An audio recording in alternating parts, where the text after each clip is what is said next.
Hi everyone, welcome back to the channel. We are going to start a new series on Google Cloud Certified Associate Cloud Engineer Certification Exam.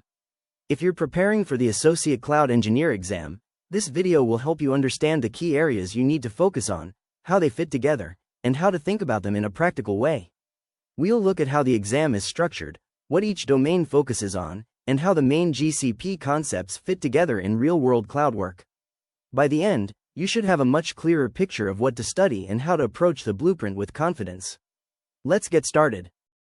Whether you are an IT professional, a systems administrator, or a developer deploying and maintaining enterprise solutions on GCP, this is your tactical roadmap. We're moving beyond simple memorization to decode the core architecture that Google actually tests you on. From configuring virtual private clouds, compute instances, and firewalls, to managing scalable storage and balancing enterprise traffic, we will decode the official exam guide step by step. By the end of this series, you won't just pass the exam, you'll have the hands-on confidence to architect, secure, and manage real-world infrastructure on Google Cloud. Let's dive straight into the blueprint. What does a modern cloud engineer actually do on a day-to-day basis? As an associate cloud engineer, your role centers on three critical pillars: building, scaling, and securing enterprise environments. First, you deploy and secure. You'll leverage Google Managed Services to build robust, hardened architectures that follow industry best practices right out of the box. Second, you maintain and scale. Cloud workloads aren't static. You'll ensure solutions dynamically expand to meet target performance metrics under high demand without wasting budget. And third, you monitor operations.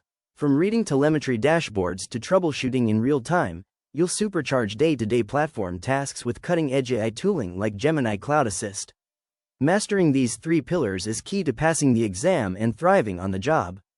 Next up, let's break down each domain. The Associate Cloud Engineer exam isn't about memorizing trivia. It directly mirrors the real-world operational lifecycle across four key phases. It starts with setup, making up 20% of the exam. Here, you'll cover account setup, billing accounts, resource hierarchy, and project organization.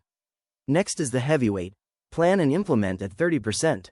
This tests your core ability to architect and deploy Compute Engine, Google Kubernetes Engine, cloud storage, and virtual private clouds. Then comes operate, another 30%. You'll be tested on monitoring with cloud logging and monitoring, scaling workloads dynamically, and managing live systems. Finally, the last 20% is secure, mastering Cloud IAM, managing service accounts, and enforcing the principle of least privilege. You'll have 2 hours to tackle 50 to 60 questions. Instead of trying to learn all 100 plus GCP services, focus strictly on this critical infrastructure stack. Let's break down the setup phase next. Let's kick things off with Domain 1, which carries a 20% weight on the exam, establishing your resource hierarchy and managing billing. Everything in Google Cloud follows a strict top-down structure. At the root, you have the organization node, populated through Cloud Identity or Workforce Identity Federation. Below that, you organize workloads into folders by department or environment, which contain projects, where you enable APIs and set resource quotas, down to the actual resources themselves. Remember the golden rule for the exam: IAM policies always cascade downward through inheritance. Your primary tasks here involve three key operational areas: setting up and managing billing configurations, including budgets, threshold alerts, and BigQuery billing exports. Configuring Cloud Asset Inventory to maintain full visibility and audit tracking across your entire resource footprint. And analyzing deployed assets using Gemini Cloud Assist to optimize cost and compliance. Master this hierarchy, and you've locked down your first 20% of the exam. Now, let's step into the heaviest section of the exam, Domain 2, provisioning the core infrastructure stack, which carries a massive 30% weight. At the top, we have the compute layer. You'll need to know when and how to provision virtual machines with Compute Engine, manage container orchestration with Google Kubernetes Engine, and deploy modern serverless apps using Cloud Run and Cloud Run functions. Right underneath is your storage and data layer. This covers relational databases like Cloud SQL, Spanner, and AlloyDB, NoSQL solutions with Firestore, massive analytical pipelines in BigQuery, and object storage across standard, nearline, coldline, and archive classes in cloud storage. To tie it all together, Google expects you to know modern provisioning tools, ranging from Fabric Fast and Config Connector to industry standards like Terraform, Helm, and AI-accelerated workflows with Gemini CLI. Your core mission: launch compute, run containerized workloads, and architect multi-region redundancy effortlessly. Choosing the right compute model comes down to a balance. How much operational control do you need versus the simplicity of serverless execution? Here's the cheat sheet you need for the exam. Compute Engine sits at the infrastructure as a service layer. Use this for virtual machines, legacy lift and shift migrations, and workloads where you need granular OS control, custom machine types, sole tenant nodes, or cost-saving spot VMs. Google Kubernetes Engine, GKE, is your containers as a service solution. Choose GKE when orchestrating complex, containerized microservices that demand advanced networking, private or regional clusters, or fully managed autopilot modes. Cloud Run represents serverless containers. It's the sweet spot for stateless web applications and APIs, giving you container flexibility while automatically scaling all the way down to zero. Cloud Run functions provide lightweight function as a service. Turn to these for single-purpose, event-driven scripts triggered automatically by pub, sub messages or cloud storage uploads. Remember, higher abstraction saves engineering time, while lower abstraction gives you deep configuration control. Match the workload requirements directly to the abstraction layer, and you'll ace every scenario question. Now, let's step into the backbone of your cloud architecture, the Virtual Private Cloud, VPC.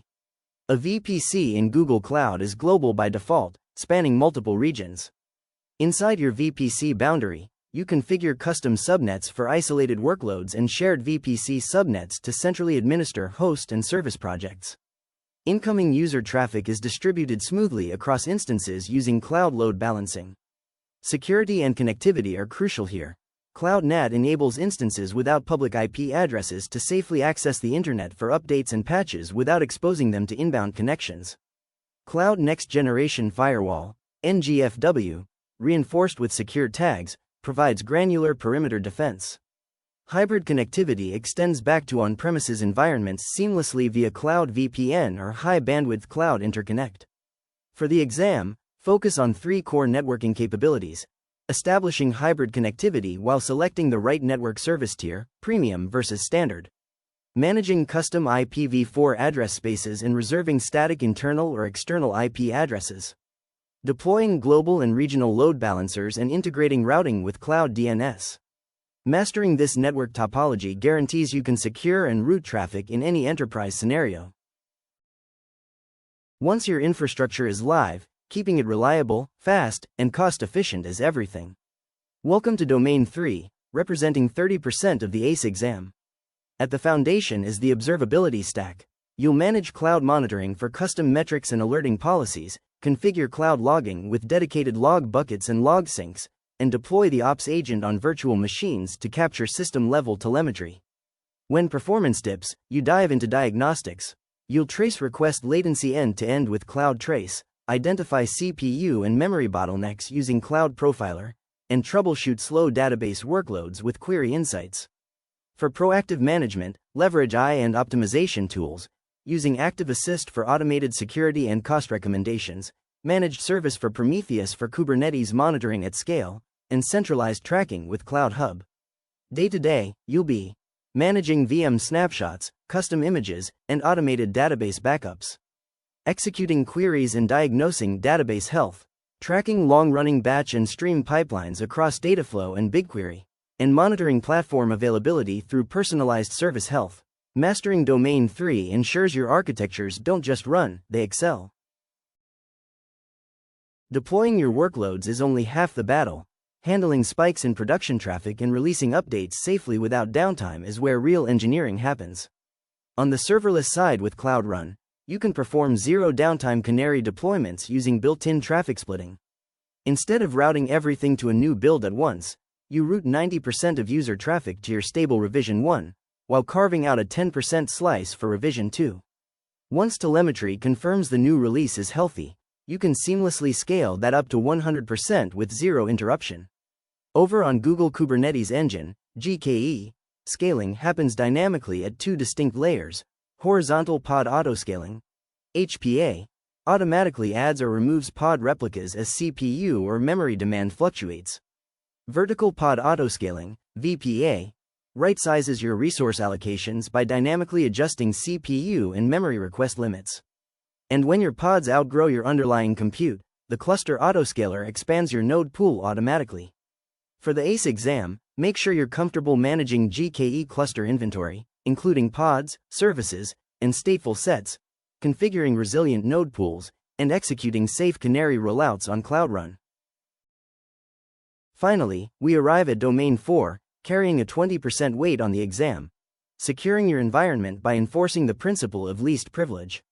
Security in Google Cloud revolves around identity and granular permissions. Whether it's a human user performing administrative tasks or an application running on GKE, you should avoid static, long-lived service account keys at all costs. Instead, identities impersonate service accounts using short-lived credentials and federate access securely across environments via workload identity federation. From there, the identity authenticates through an IAM policy with the absolute minimum set of permissions required to interact with target Google Cloud resources.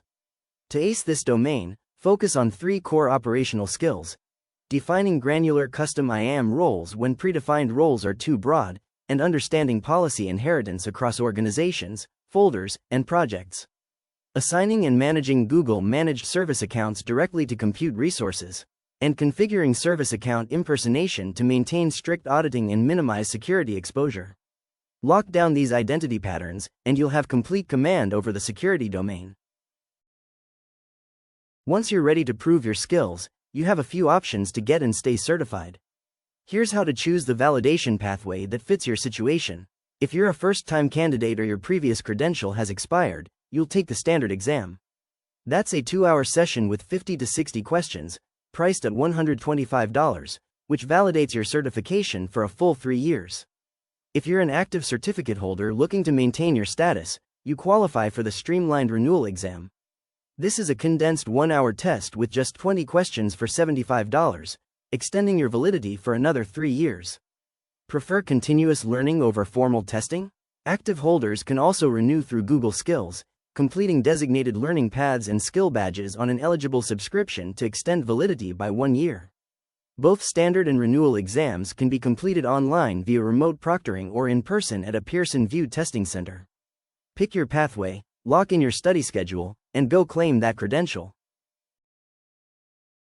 Ready to turn your preparation into a passing score? Here's your exact 5-step roadmap from start to certification day. Step 1. Build experience. Aim for at least 6 months of hands-on practice. Take advantage of Google Cloud's $300 free trial credits to spin up VMs, configure VPCs, and deploy real workloads. Step 2. Review the guide. Thoroughly read the official standard or renewal exam guide to align your study time with the domains and services that carry the highest exam weight. Step 3. Structured training. Complete the Cloud Engineer learning path on Google Cloud Skills Boost for guided, hands-on lab environments. Step 4. Assess your readiness.